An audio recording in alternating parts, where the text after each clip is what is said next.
வள்ளி வேலன் சீரியல்ல நாளைக்கு என்ன நடக்க போகுதுன்னு பார்க்கலாம். வாங்க வீடியோக்குள்ள போலாம். ரஞ்சித் யோசிக்கிறாங்க. நம்ம பாட்டுக்கு அம்மா கிட்ட சொல்லாமயே முடிவு எடுத்துட்டுமே. சரி அம்மா கிட்ட சொல்லுவோம். அவங்க என்ன யோசனை சொல்றாங்கன்னு பார்க்கலான்ட்டு அவங்க அம்மாவுக்கு ஃபோன் பண்றாங்க ரஞ்சித். அம்மா உங்களை கேட்காம அவசரப்பட்டு ஒரு முடிவு எடுத்துட்டேன். அது சரியா தப்பான்னு எனக்கு தெரியலைங்கிறாங்க. டே சஸ்பென்ஸ் வைக்காத, முதல்ல என்ன முடிவு எடுத்த அதை சொல்லுங்கிறாங்க. ரஞ்சித் அதை ரகசியமா சொல்றாங்க. சூப்பர், நல்ல முடிவு தான் எடுத்திருக்க. இதுதான் நல்ல சான்ஸ். நீ அவ கழுத்துல தாலியை கட்டிடுமா. இந்த நேரத்துல நீங்க இல்லாம இப்படி ஒரு முடிவு எடுத்துட்டேன்னு ரஞ்சித் சொல்ல, இங்க பாரு அதை பத்தி எல்லாம் யோசிக்காதடா. நான் டைம் இருந்தா வர்றேன். அப்படி வர முடியலைனாலும் எனக்காகவெல்லாம் நீ வெயிட் பண்ணிட்டு இருக்க வேண்டாம். நீ நல்ல முடிவு தான் எடுத்திருக்க. நீ சீக்கிரமா வள்ளியோட கழுத்துல தாலியை கட்டிருங்கிறாங்க. அம்மா எனக்கு இருக்கிற சொந்தமே நீ மட்டும்தான். நீ இல்லாம நான் எப்படி தாலி கட்டுவேன். என் பக்கத்துல நீ இருந்தா நல்லா இருக்கும்லங்கிறாங்க ரஞ்சித். டே டே டே ரொம்ப சீன் போடாதடா. நீ யாருங்கிறது எனக்கு தெரியும், நான் யாருங்கிறது உனக்கு தெரியும். முதல்ல நல்ல சான்ஸை வாய்ப்பையும் இந்த தவற விட்டுறதடா. வள்ளியோட கழுத்துல தாலியை கட்டி அவளை பொண்டாட்டியாக்கி அதுக்கப்புறம் அவளை லவ் பண்ணிக்கோ அப்படின்னு சொல்லிடுறாங்க. சரிம்மா நீ சொன்ன மாதிரி செஞ்சுக்கிறேன்னு சொல்லி போனை கட் பண்றாங்க ரஞ்சித். வேலன் கல்யாணத்துக்கு அக்கா மாமா மச்சான் இவங்க எல்லாத்துக்கும் எந்தெந்த மாதிரி வேட்டி வேணும், எந்தெந்த மாதிரி புடவை வேணும்னு கேட்டுட்டு இருக்காங்க. அவங்க விருப்பத்துக்கு ஏற்ற மாதிரி ஆடம்பரமா சொல்லிக்கிட்டு இருக்காங்க. ஏப்பா வேலு, என்னமோ அவ பெரிய லிஸ்டா போட்டுட்டு இருக்கிற, நீயும் எழுதிக்கிட்டே இருக்கிறியே. அவ சொல்ற லிஸ்ட்டுக்கெல்லாம் அவ சொல்ற விலையில நம்ம புடவை எடுத்தோம்னா அதுக்கு ஒரு கல்யாணத்தையே முடிச்சிடலாம் போல இருக்கே.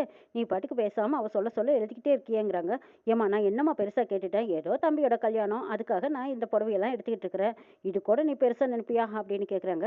ஆமாண்டி, ஏன் உன் புருஷன் இப்படியே இருக்காருன்னு இப்பதாண்டி புரியுதுங்கிறாங்க. ஆமா அக்கா ஆசைப்பட்டு தானே கேக்குது. ஏதோ விசேஷத்துக்கு தானே எடுக்கிறோம், அது ஆசைப்பட்டபடி எடுத்துடலாம் விடுங்கிறாங்க. அப்பா கிட்டயும் அம்மா கிட்டயும் உங்களுக்கு என்ன வேணும்னு கேக்குறாங்க. எனக்கெல்லாம் எதுவும் வேண்டாப்பா, வீட்லயே நிறைய சேரி இருக்கு, அதுல ஒண்ணு நான் கட்டிக்கிறேங்கிறாங்க. அவங்க அப்பாவை கேட்கும்போது எனக்கு எதுவும் வேண்டாப்பா, நல்லபடியா கல்யாணம் மட்டும் முடிஞ்சா போதுங்கிறாங்க. சரி நீங்க 2 பேரும் கேட்டாலும் சொல்ல மாட்டீங்க, நானே எழுதிக்கிறேன்னு ஏதோ எழுதுறாங்க. ஏமா கல்யாண பொண்ணுக்கு துணை பொண்ணு உனக்கு என்னெல்லாம் வேணும்னு அவங்க தங்கச்சியை கேட்குறாங்க. அண்ணே எனக்கு ரொம்ப பெருசாலாம் வேண்டாம், முகூர்த்தத்துக்கு மட்டும் ஒரு பட்டு புடவை இருந்தால் போதும்னு சொல்கிறாங்க. அப்போங்க பொண்ணு வீட்டில் இருந்து அவங்க அப்பாவும் அம்மாவும் வராங்க. வேலு நீ ஏதாவது மறைக்கிறியான்னு கேட்குறாங்க. நான் எதையும் அப்படியெல்லாம் மறைக்கலையேங்கிறாங்க வேலன். நீ எதையோ மறைக்கிறேன்னு எங்களுக்கு நல்லா தெரியுது. என் பொண்ணுக்கிட்ட பட்டும் படாமல் பேசிகிட்டு இருக்க, அப்பப்போ காணாமல் வேற போகிற. ஆனால் நீ என்னமோ எனக்கு ஒரு மாதிரியாக தெரியல. இந்த கல்யாணம் நடக்குமா நடக்காதான்னு எனக்கு சந்தேகமாக இருக்குதுங்கிறாங்க. ஐயோ என்னங்க இது, என்னென்னமோ பேசிகிட்டு இருக்கிறீங்கன்னு கேட்குறாங்க வேலனோட அப்பா. ஆமாம் நான் உங்ககிட்ட இருந்தால் ஒன்று கேட்கணும்னு நினச்சேன். திடீர்னு அப்பனும் மகனும் காணாமல் போயிடுறீங்க, ரகசியமாக ஏதோ பேசிக்கிட்டே இருக்கீங்க. அப்படி என்னதான் ரகசியம் பேசுகிறீங்க, அதை நான் தெரிஞ்சுக்கணும். என்னதான் பேசுகிறீங்கன்னு சொல்லுங்கன்னு கேட்குறாங்க. ஐயோ நீங்கள் என்னங்க இப்படி சந்தேகமாக கேட்குறீங்க. நாங்கள் 2 பேருமே பேசிகிட்டு இருக்கிறது இந்த கல்யாணத்தை பற்றி தான் பேசிகிட்டு இருக்கோம். அப்பப்போ செலவுகள் எல்லாம் ஆகுது இல்லையா, அந்த செலவு பற்றியும் பேசுவோங்கிறாங்க. எங்கள் கல்யாண செலவை தான் நாங்களே பார்த்துக்கிறோன்னு சொல்லிட்டு மல்லங்கிறாங்க பொண்ணோடம்மா. அட என்னங்க நீங்கள் கல்யாண செலவை நீங்கள் பார்த்துக்கிறீங்கிறதுக்காக நாங்கள் என்ன சும்மா விட முடியுமா. நாங்களும் ஏதோ கொஞ்சம் நஞ்சம் பண்ணித்தானே ஆகணும். அதுக்காகத்தான் பணத்துக்காக கொஞ்சம் அலைஞ்சிக்கிட்டு இருக்கிறோன்னு சொல்கிறாங்க வேலனோடப்பா. என்னதான் இருந்தாலும் நாங்களும் ஏதாவது கொஞ்சம் செய்யணுமல்ல மதினி, அதுதானே முறைங்கிறாங்க வேலனோட அம்மா.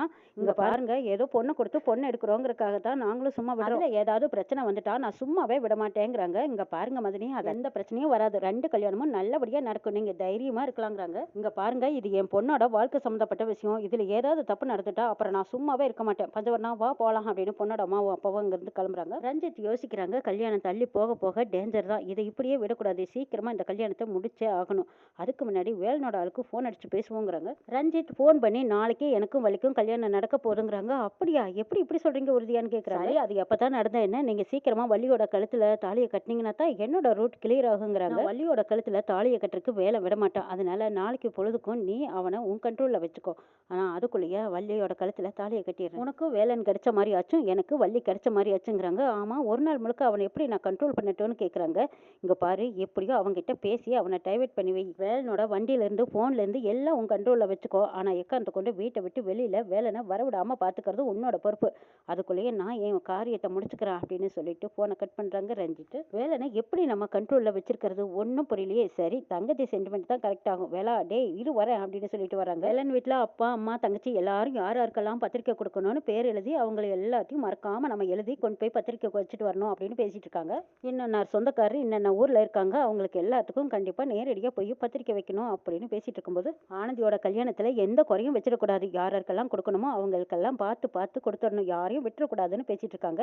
இங்கே ரேணு வந்து பார்த்துட்டு அடே அப்பா இப்போ தங்கச்சியோட சென்டிமெண்ட் தான் ஓடிட்டு இருக்கா, கரெக்டான சமயத்தில் தான் வந்திருக்கோன்னு நின்றுட்டு இருக்காங்க. அப்போ வேலனோட அம்மா பார்த்துட்டு அட ரேணு என்ன அங்கேயே நின்றுட்டு இருக்க, வாமா இங்கே வான்னு கூப்பிடுறாங்க. என்னத்தை இது எல்லாருமே ஒன்றா உட்காந்து கணக்கு வழக்கு பார்த்துட்டு இருக்கிற மாதிரி இருக்குன்னு சொல்கிறாங்க ரேணு. அதெல்லாம் ஒன்றும் இல்லாமா, கணக்கு வழக்கெல்லாம் இல்லை, ஆனந்தியோட கல்யாண பத்திரிக்கை வந்துருச்சு, அதான் யாருக்கெல்லாம் கொடுக்கலான்னு நாங்கள் லிஸ்ட் போட்டுட்டு இருக்கிறோங்கிறாங்க. அருமையான நேரத்தில் தான் வந்திருக்கோம். ஆனந்தியோட கல்யாண பத்திரிக்கை முதல்ல கோயிலில் வச்சிருக்கலான்னு சொல்லி எல்லாத்தையும் கோயிலுக்கு கூட்டிகிட்டு போயிட வேண்டியதான்னு ரேணு நினைக்கிறாங்க. ஏமா ரேணு உங்கள் வீட்டில் கல்யாண பத்திரிக்கையை நீங்கள் கொடுக்க ஆரம்பிச்சிட்டிங்களா, எப்போ இருந்து கொடுக்க ஆரம்பிக்கிறீங்கன்னு கேட்குறாங்க வேலனோட அப்பா. அப்பா.